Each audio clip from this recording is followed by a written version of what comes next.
Bienvenidos a Emprendiendo el Futuro, donde abordamos la crisis del agua en América Latina, los problemas, los desafíos y las soluciones. Hablaremos de las tecnologías que ya se están aplicando para resolver el problema del agua desde sequías hasta inundaciones, así como la desigualdad al acceso, la falta de agua potable y el rol de las políticas públicas para incentivar la inversión público-privada y regular el acceso a soluciones que sean adoptables y escalables a diferentes regiones del planeta. Hablamos de la importancia de los fondos de inversión de impacto, de las startups de América Latina que son potenciales unicornios, donde se estiman 3 unicornios al 2030. Y finalizamos con un mapa de ruta de tecnologías aplicables del 2025 al 2050. Bienvenidos, hoy vamos a meternos en un tema complejo, el agua. Esencial, obvio, pero hoy en día es centro de una crisis global, una que se siente cada vez más. Tenemos aquí varios análisis, datos. Así es. Y la idea es justo esa, ¿no? Ver qué nos dicen estos datos sobre la crisis del agua en general, pero también ponerle la lupa a América Latina. Vamos a ver cifras, problemas, pero también, y esto es clave, qué oportunidades de innovación están naciendo. Exacto. La misión es como desmenuzar esta información, entender bien qué tan grande es el reto y qué se está haciendo, ¿no? En tecnología, desde las empresas, las políticas públicas. Empecemos por lo global, porque las cifras, son serias. Sí, lo son. Mira, el Banco Mundial habla de que ya un 36% de la población mundial vive con estrés hídrico. Y ojo, que para 2030 podría ser el 50%. La mitad. La mitad. Y la UNESCO, por otro lado, calcula que para ese mismo año faltará un 40% de agua dulce para cubrir la demanda. Es una presión brutal sobre el recurso. Claro, y es importante ver a dónde se va esa agua. Porque a veces no somos conscientes. Un 70%. 70. Va para agricultura, para la comida que... ¿Qué comemos todos los días, sí? Exacto. Y luego está la parte humana más dura, ¿no? Datos de UNICEF, de la OMS. 2.000 billones de personas sin agua potable segura. 2.000 millones. Y más de 700 millones sin un baño digno, digamos. Y el cambio climático, bueno, eso le echa más leña al fuego. El IPCC, este panel de expertos, advierte que si la temperatura sube 2 grados, la mitad del mundo podría sufrir escasez severa. Y a eso súmale la contaminación. El PNUMA, que es el Programa Ambiental de la ONU, estima que el 80% de las aguas residuales del mundo se vierten así nomás, sin tratar. Tremendo.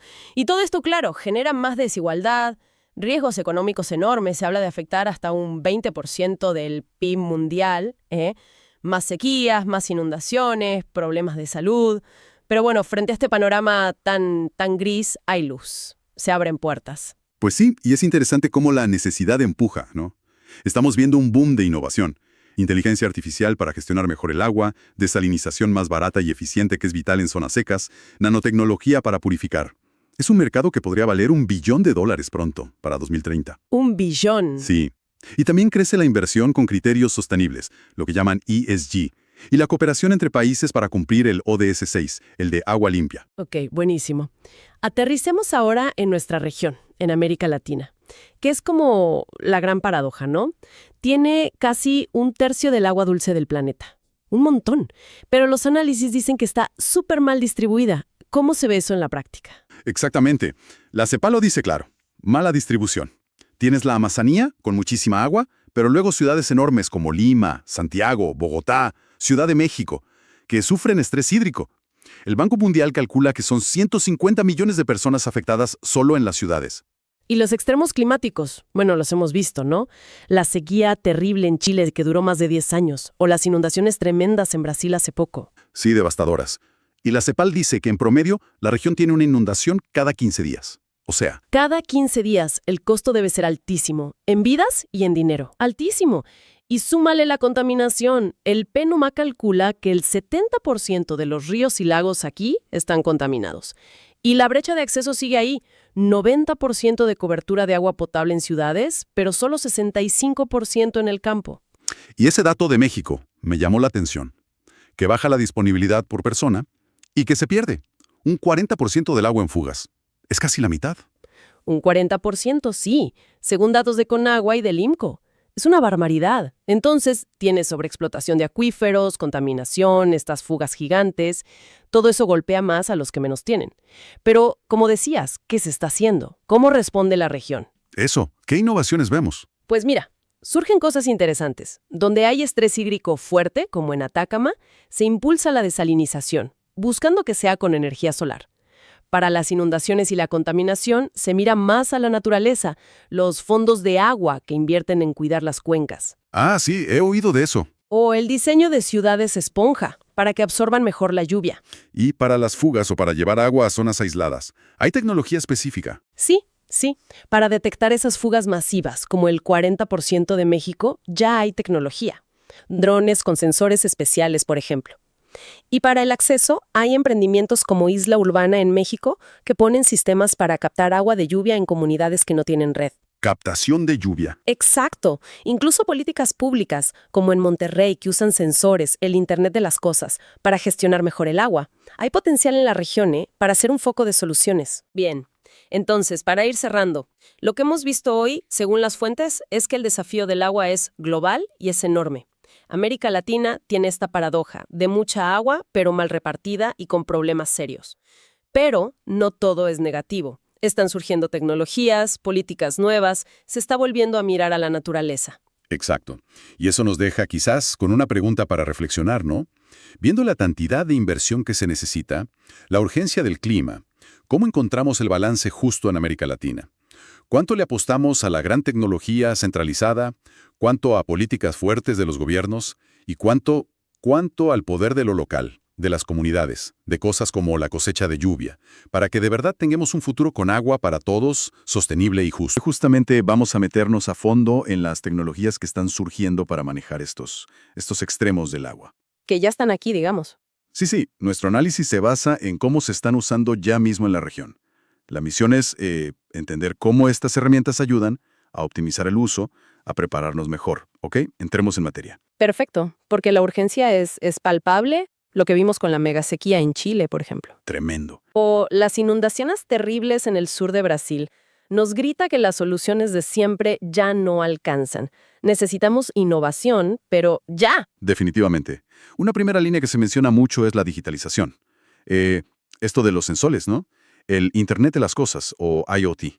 Ajá. Que miden todo en tiempo real. Niveles, calidad, humedad del suelo, fugas. ¿Qué tan real es el impacto de tener toda esa info? Es un cambio radical, de verdad. El potencial de ahorro es enorme. Piensa en las redes de agua potable urbanas. Llenas de fugas que ni se ven. Exacto.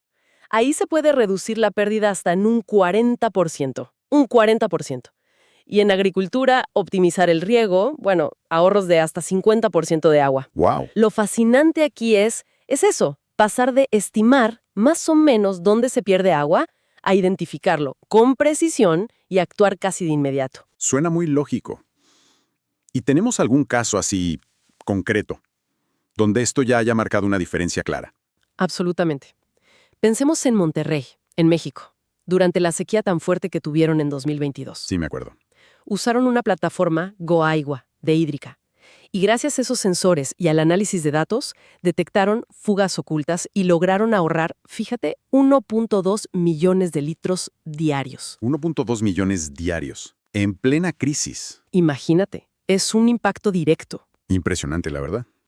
Bueno, y pasando a otra herramienta que suena a futuro, pero ya está acá, la inteligencia artificial, la famosa IA. Ajá. Se habla por todos lados, pero ¿cómo ayuda exactamente con el tema del agua? Pues mira, la IA es como un cerebro muy potente que puede analizar cantidades gigantescas de datos. Datos del clima, niveles de ríos, imágenes de satélite, patrones de consumo, todo junto. ¿Y con eso qué hace? Con eso puede predecir sequías o inundaciones con muchísima más precisión que antes. Aquí es donde se pone realmente interesante el potencial preventivo. O sea, no es solo saber si va a llover, sino predecir un evento grave con tiempo para prepararse. Justo. Y también optimizar la gestión de los recursos que ya tenemos. Por ejemplo, con agua en México, la Comisión Nacional del Agua Sí. usa modelos predictivos para manejar mejor el agua en embalses clave como el Cuchillo. O la FAO, que usó IA en Centroamérica para alertas agrícolas. ¿Y funcionó? Redujeron pérdidas de cosechas en un 20%. Y otro ejemplo, el sistema de Google para predecir inundaciones ayudó a evacuar a miles en Colombia. Increíble. Si conectamos esto con el panorama general, la IA nos permite, digamos, anticiparnos, gestionar de forma proactiva en lugar de solo reaccionar cuando ya está la crisis encima. Tiene todo el sentido. Ahora, hablemos de reutilizar el agua. Suena, bueno, necesario, ¿no? Pero ¿qué tecnologías lo hacen posible? ¿Y dónde se está haciendo? Hay varias tecnologías clave. Está la ósmosis inversa, filtros muy avanzados, pero también sistemas más naturales como los humedales artificiales. Ah, mira. El objetivo es tratar el agua residual para que se pueda usar de nuevo, en agricultura, en la industria, incluso para recargar acuíferos subterráneos. ¿Hay ejemplos de esto también? Sí, claro. La UNAM en México tiene un proyecto interesante, Pumagua, en esta línea. Y el doble beneficio es evidente.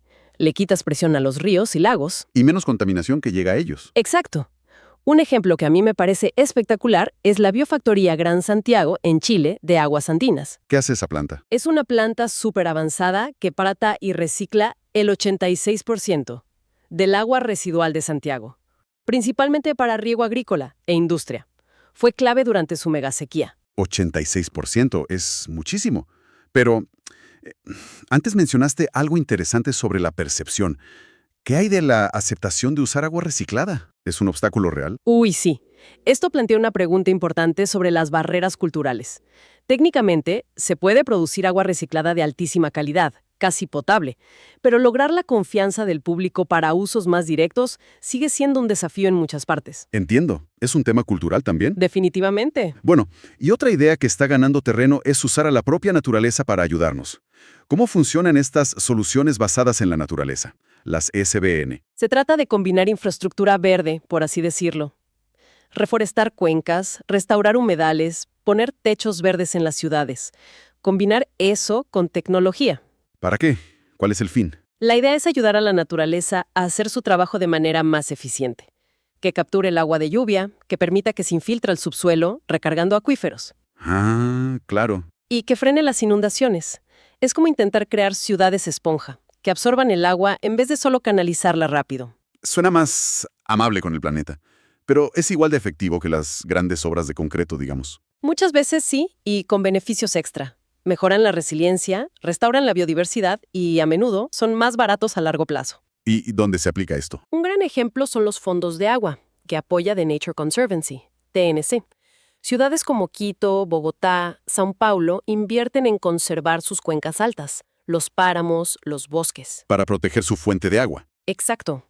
El FONAG en Quito, por ejemplo, ha restaurado miles de hectáreas de páramo. Y eso asegura agua para millones de personas. Es una inversión directa en la naturaleza que te da agua. Muy interesante. Y sé que hay otras cosas por ahí, más puntuales quizás, como desalinizar agua de mar. Sí, que con energías renovables se vuelve más viable en costas áridas como Atacama o Baja California. Y hasta eso de sacar agua del aire, los atrapanieblas. También, en zonas andinas de Perú, Chile, para comunidades remotas. Son soluciones más de nicho, pero importantes localmente. Entonces, bueno, recopilando un poco todo esto, parece que no es que falten herramientas tecnológicas, no. Tenemos IoT, IA, reutilización, soluciones naturales. Y ya están funcionando en la región. Así es. No son solo ideas. Y estas herramientas son cruciales porque ofrecen caminos concretos para enfrentar esa paradoja del agua que mencionabas al principio. Claro. Generan ahorros reales, como vimos con las fugas en Monterrey, y mejoran la calidad de vida de la gente. El apoyo de organismos como el BID, la FAO, es importante para escalar esto. Igual que integrarlo bien en las políticas públicas. Definitivamente. Se necesita ese impulso. Sí. Pero, para cerrar, quizá una reflexión que va un poco más allá de los fierros y los algoritmos. A ver. ¿Qué cambio profundo necesitamos en cómo vemos y valoramos el agua? Cada uno de nosotros y como sociedad en conjunto. ¿Qué necesitamos cambiar para que la gestión sea realmente sostenible y justa para todos en América Latina? Esa es la pregunta de fondo, me parece. Hoy nos metemos a ver fuentes sobre startups bien innovadoras, ¿no? Que están enfrentando la crisis del agua en México y, bueno, en toda América Latina.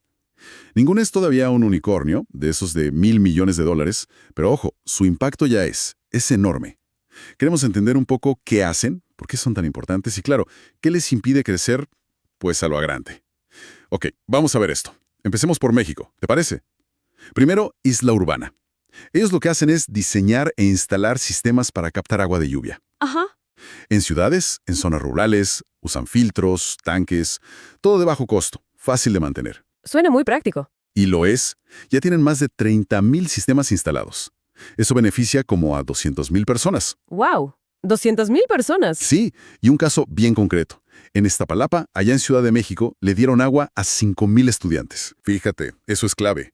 Lo interesante ahí es cómo logran reducir esa dependencia tan fuerte que hay de fuentes que ya están sobreexplotadas, ¿no? Como las pipas o los acuíferos mismos. Su modelo, aunque sea local, es súper potente. Y eso, claro, atrae a fondos de sostenibilidad. ¿Como los del BID? Exacto, el Banco Interamericano de Desarrollo, o de Nature Conservancy. Quizás no buscan ser unicornio, así de rápido, pero el impacto está. Pero, a ver, ¿esa escalabilidad tan local es suficiente? O sea, ¿les alcanza para atraer la inversión que necesitarían para, no sé, irse a otra ciudad, otro país? Es un muy buen punto, sí. Para expandirse así fuerte necesitas, bastante capital. Pero creo que su mejor carta, su presentación, es justamente ese impacto que ya probaron localmente. Eso les abre puertas con fondos más grandes que sí ven a largo plazo, ¿sabes? Los que buscan sostenibilidad real. Claro. Luego está esto de agua en polvo o lluvia sólida, que es del IPN, del poli. Ah, sí, lo he oído. Son unos polímeros, biodegradables además, que absorben cientos de veces su peso en agua. Una locura. Y la liberan poquito a poco en la tierra para las plantas. Es como tener, una reserva de agua sólida ahí mismo. Exacto. Y los resultados son, bastante impresionantes. Han mostrado que aumenta la productividad agrícola a veces hasta un 30%. ¿Un 30%? Y reduce el consumo de agua hasta en un 50%. Imagínate eso en lugares como Zacatecas, que son súper áridos. Tiene un potencial global clarísimo, aunque todavía está como en las primeras fases para venderse masivamente. Entendido. Y HydroSafe. No nos olvidemos de HydroSafe. ¿Cierto? Usan drones. Pero no cualquier dron.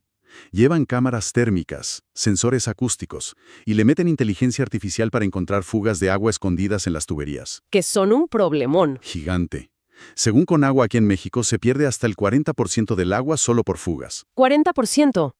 Es muchísimo. Demasiado. Y HydroSafe ya está trabajando, ¿no? Creo que en Querétaro. Sí, en Querétaro y colaboran con el sistema Cutzamala, que es vital para el Valle de México. Cutzamala, palabras mayores. Totalmente. Si piensas en la cantidad de fugas que hay en todas las ciudades de América Latina, el potencial de crecimiento de HydroSafe es enorme. Ok, salgamos de México un momento. Miremos la región. En Argentina está Quilimo. Quilimo, sí. Agritech. Exacto. Usan Big Data, analizan el clima, satélites, datos del suelo, todo.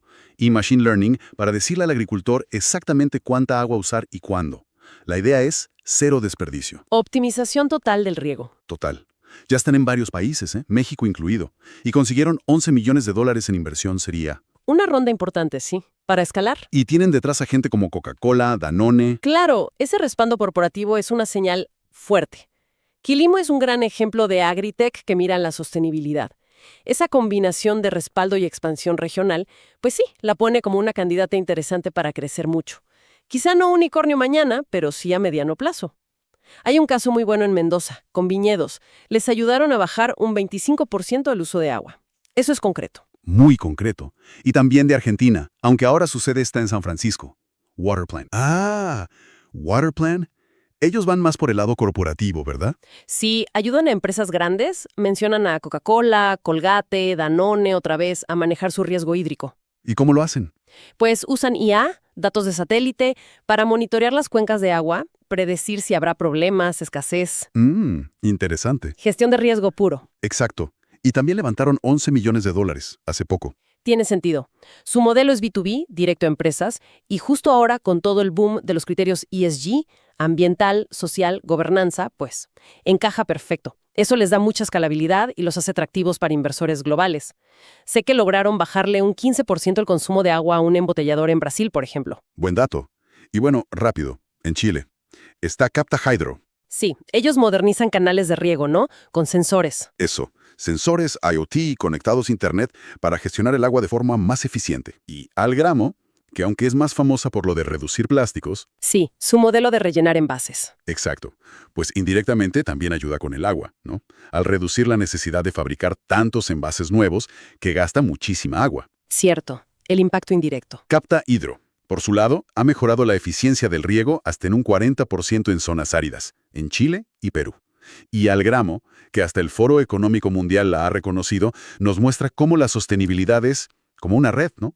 Se conecta el plástico, el agua, la economía circular. Ok, llegamos al punto clave, creo yo.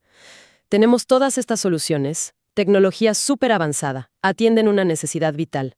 Pero, ¿por qué no vemos unicornios del agua en América Latina? ¿Sí los hay? En fintech, en e-commerce. ¿Qué pasa aquí? Es la pregunta del millón, ¿no? Las fuentes que analizamos, sí, señalan un patrón bastante claro. Primero, el capital de riesgo, el tradicional, digamos, pues prefiere apuestas que den retornos rápidos. El software, las apps, como fintech, piensa en Nubank, o e-commerce, como Kavak. Claro, modelos más escalables digitalmente. Exacto. Las soluciones de agua, en cambio, muchas veces implican, pues, infraestructura física. Necesitan inversiones más a largo plazo. Y luego está la regulación. El sector del agua es súper controlado por los gobiernos. Con Agua en México es un ejemplo. Eso añade complejidad. Y la aceptación pública, mencionabas, como con el reuso de agua tratada. También sí. A veces hay barreras culturales o de percepción. Y el otro gran tema es la escalabilidad. Una solución como la de Isla Urbana, la captación de lluvia, es genial localmente, pero no se hace viral globalmente como una app. No escala igual de rápido. Además, muchas de estas startups nacen con un enfoque muy social, en comunidades vulnerables o en agricultura pequeña. Y eso, aunque es valiosísimo, no siempre genera los ingresos masivos a corto plazo que buscan algunos tipos de inversores. Entonces, la historia que cuentan, la narrativa, también juega un papel. ¿Cómo se le vende esto a un inversor? Totalmente. Históricamente ha sido un reto comunicar bien el impacto y el potencial de negocio en este sector.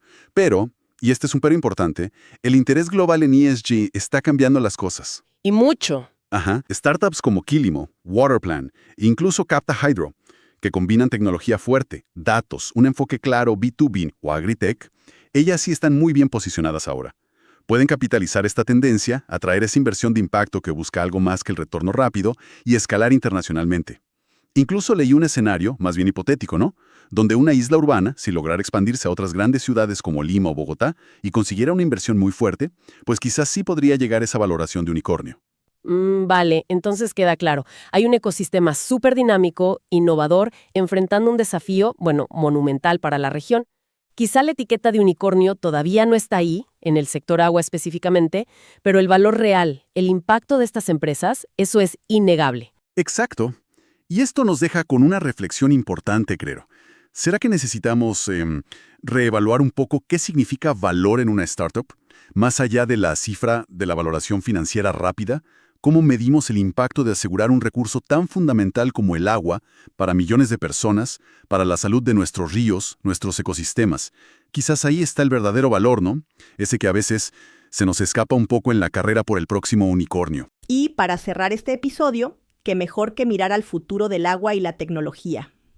Hoy exploramos innovaciones que revolucionarán nuestra relación con este recurso vital.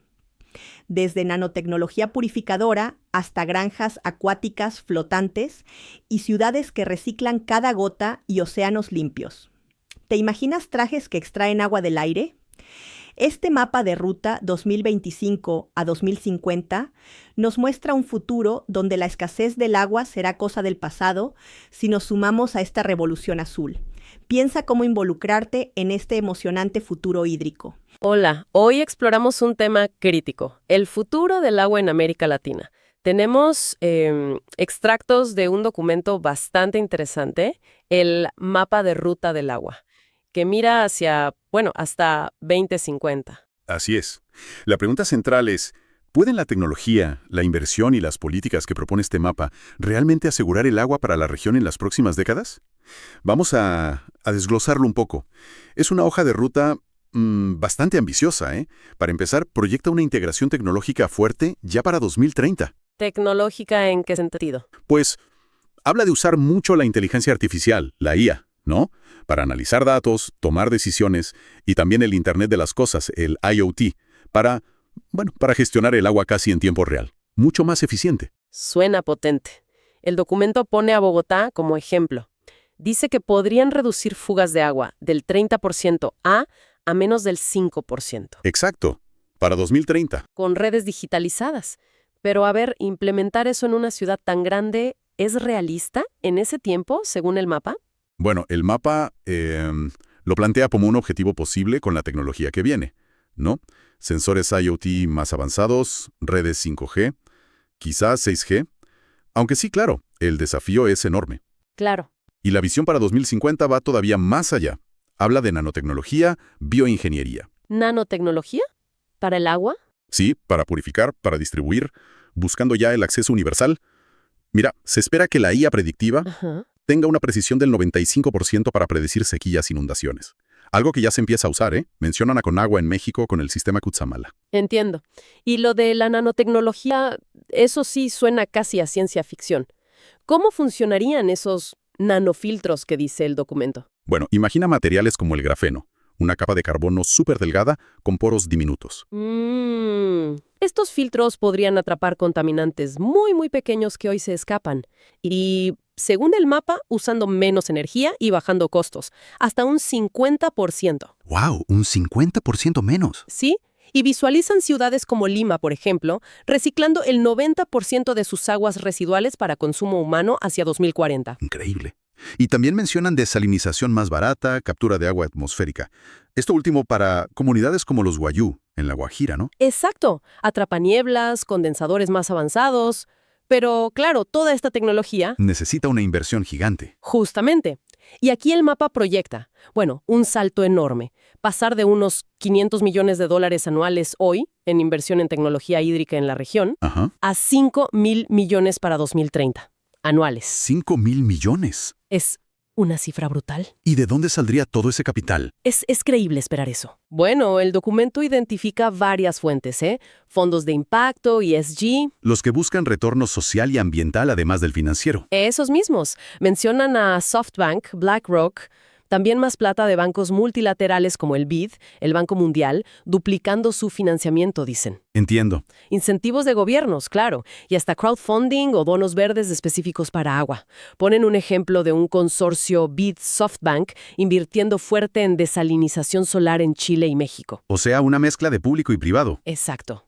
Pero todo esto depende de que existan los marcos adecuados, ¿no? Lo que nos lleva directo a las políticas públicas. Sin reglas claras, sin incentivos, la tecnología y el dinero no van a fluir así nomás. ¿Qué dice el mapa ahí? Predice un giro hacia políticas basadas en datos, monitoreo en tiempo real, usando IA hasta para fiscalizar, imagínate. IA para multar, por ejemplo, algo así. También subsidios bien dirigidos, como mencionan, para captación de lluvia en Perú o México. Y un concepto clave, las ciudades esponja. Ciudades esponja. ¿Te refieres a más parques, techos verdes, pavimentos que absorban agua? Exactamente eso. Integrar infraestructura verde y azul en la ciudad, que la ciudad misma ayude a gestionar el agua de lluvia. El mapa sugiere que Lima podría tener un 30% de techos verdes para 2030. Interesante. Y más a largo plazo, se proyecta avanzar hacia garantizar el agua como derecho humano universal para 2050, quizás financiado con, bueno, impuestos específicos como sugieran para Brasil. Y en medio de todo esto, ¿qué papel juegan las startups, la innovación local? Mencionaste el caso de México y la captación de lluvia. Ahí está Isla Urbana, ¿no? Totalmente. El mapa ve un rol clave ahí. Predice que para 2030 podrían surgir al menos 3 unicornios del agua en Latinoamérica. 3 startups de más de $1.000 millones. Sí. ¿Nombra algunas que ya están haciendo cosas interesantes?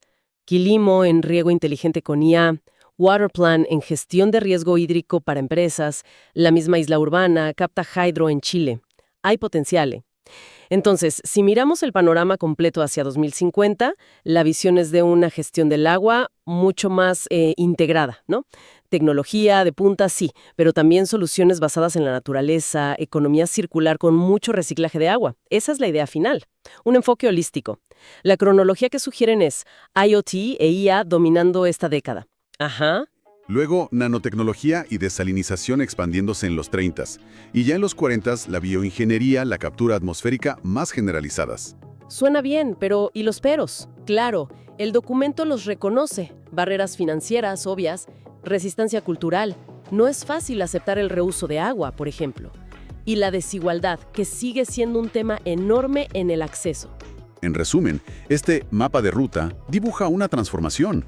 Bueno, casi una revolución en cómo podríamos manejar el agua en la región.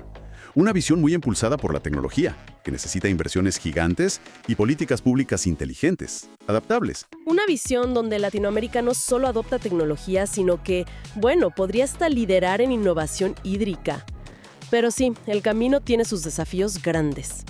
Y eso nos deja con una pregunta final, ¿no? Algo para pensar. Más allá de la tecnología, de la plata, de las políticas que este mapa tan detallado propone, ¿qué cambios culturales profundos vamos a necesitar como sociedad para realmente valorar, cuidar y reutilizar el agua a gran escala? Para pasar de este modelo de usar y tirar a uno circular de verdad. Interesante reflexión. Gracias por acompañarnos hoy.